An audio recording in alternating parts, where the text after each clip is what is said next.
So, ayan guys. Kain tayo.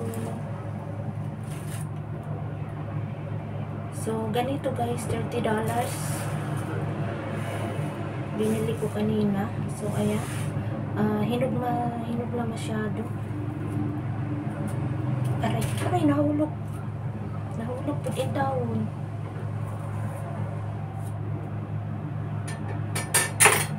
So, itanggalin muna natin sa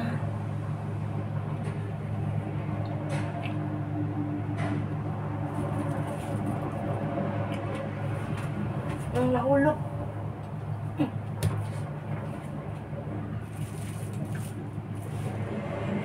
Ang laki.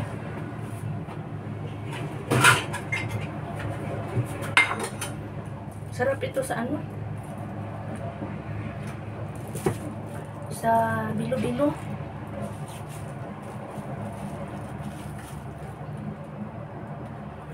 So, yung buto nga nito guys, yung nakaraan na nakabili ako, tinabi ko yun at itinanim sa paso. So, nabuhay na siya guys. Tumubo na siya sa paso yung tinanim ko na ano.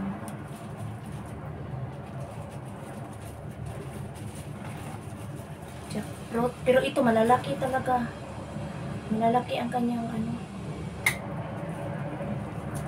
So, maganda din ito gawing similya guys, no? Kasi hindi man to galing Pilipinas. Vietnam yata to.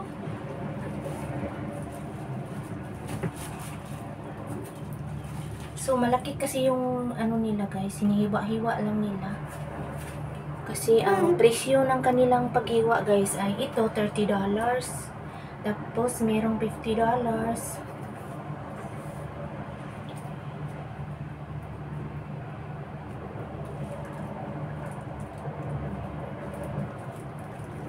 So, tanggalin lang natin sa ano, no? So, ito guys, pwede rin makain. Pwede rin makain.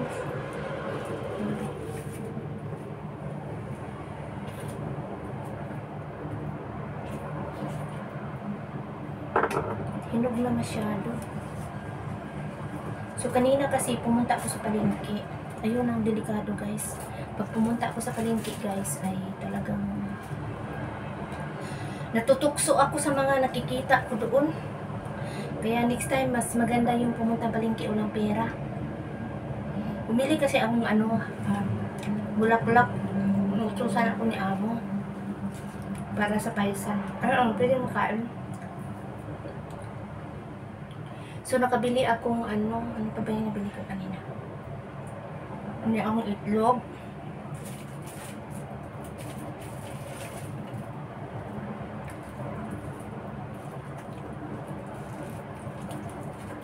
So, this coming Monday guys, birthday ko. Ayan, 51 years old. So, ayan guys, pasalamat na lang ako sa Lord na by God grace na lakas pa rin tayo. So, yun lang ang ano natin guys sa Panginoon. Papasalamatan talaga. At wala tayong magagawa. Wala ang Diyos sa buhay natin. So, ayan. At napakatamis. Matamis. Matamis.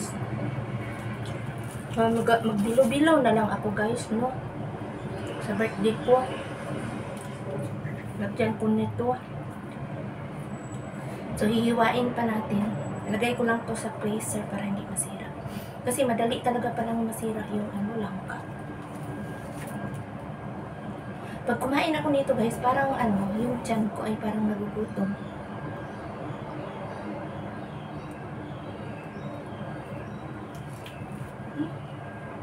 Madami na dyan.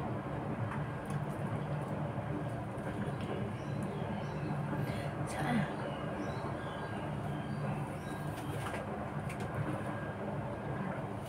Parang hindi ako matunawan nito guys.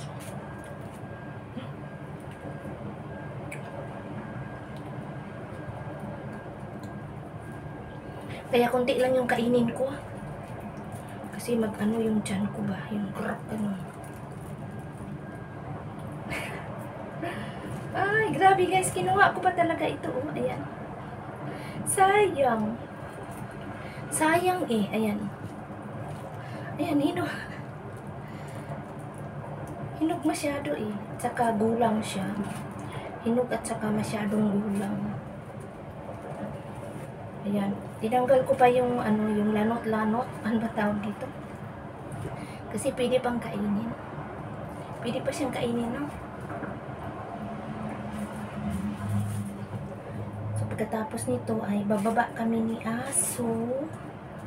So, wala akong dinner. Pero marami pa din trabaho. Ayan. Ang init. Meron pa. May natira pa. So, ayan. Upo muna tayo, no? Mukha ko dito sa kabala. So, ayan. So, tama na guys. Hindi ako kakain ng marami kasi parang magagabi na kasi. Sa gabi pala guys ay medyo mahirap na sa akin pag kumain ng langka. Parang ang hina. Kasi naranasan ko noon na kumain ako ng nagluto akong langka. Ay sa gabi pala ay parang hindi ako natutunawan. Pero ito, ala yung buto guys. Oh, nabuhi na yung buto. Ay pwede na itong itanim. So, ayan. Oh. Pwede na itanim. So, ilagay ko ito sa freezer para hindi masira. Kasi, madali palang masira yung langka. Kung hindi ilagay sa freezer, guys. Ayan.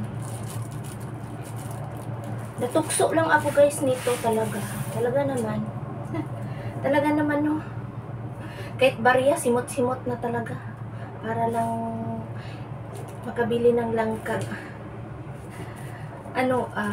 Mayroon pala akong alam na dessert nito.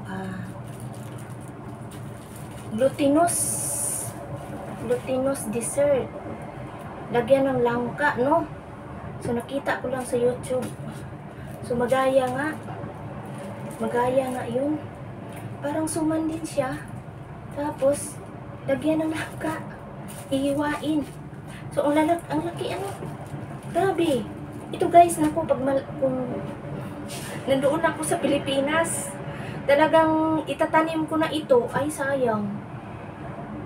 Ayan, oh. Maganda kasing similya ito guys. Magkaroon tayo ng nito, puno. Kasi sa ibang bansa to galing, maganda. So, yung plano ko pang bilhin guys ay durian. Kasi season na ngayon ng durian dito.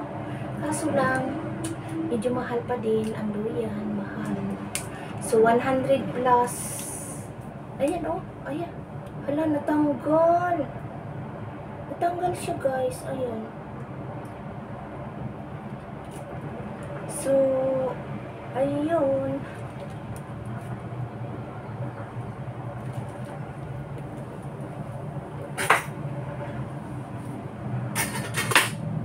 So, tama na yung kain ko. Hindi ko nadamihan guys kasi gabi na. Pag gabi pala guys, hindi ako matutunawan. Mahirap pag hindi ako natunawan. So, ayun. Malalaki talaga. So, meron akong ipakita sa inyo yung aking tanim na langka sa paso. So, yung nakaraan kasi guys, bumili nga ako ng langka. Tapos, itinanim ko sa paso. Ay, naku, puro talaga ako guys. Parang nasa Pinas ako. At gusto kong taniman yung aking paso. Yung aking doon pala. Yung aking yung aking dapugan sa aking bahay. Damlan ko na ayan. So pwede pa ito, pwede makain. So ayan. So shout out sa 1 million viewers. So ayan na guys, tapos ko na. Sus, nasira yung nasira siya guys. Hindi na ito nasira na. So, di bali na. Tapon ko na to. Yan. So, dahil ano guys, gusto kong maliwanag ang paningin ko. Bumili ako ng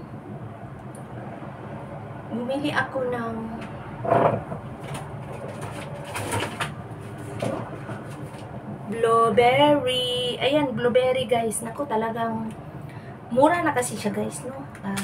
$69. So, bumili ako guys kasi nga, maganda ito sa ating nakatangguan. Hindi ko mabuksan. Aray ko. Hindi nga mabuksan kasi nga, mayroon pang So, ito guys, binili ko sa Welcome dahil, ayan dami. $69 lang siya. So, mura na siya guys. Ito ay, hindi ko alam saan galing to. Siguro Morocco or hindi ko makita saan galing. Di bali na, pero maganda. Ayan, Morocco siguro. Kasi malalaki. Sa Morocco pala, maraming blueberry. Ayan. So, ayan,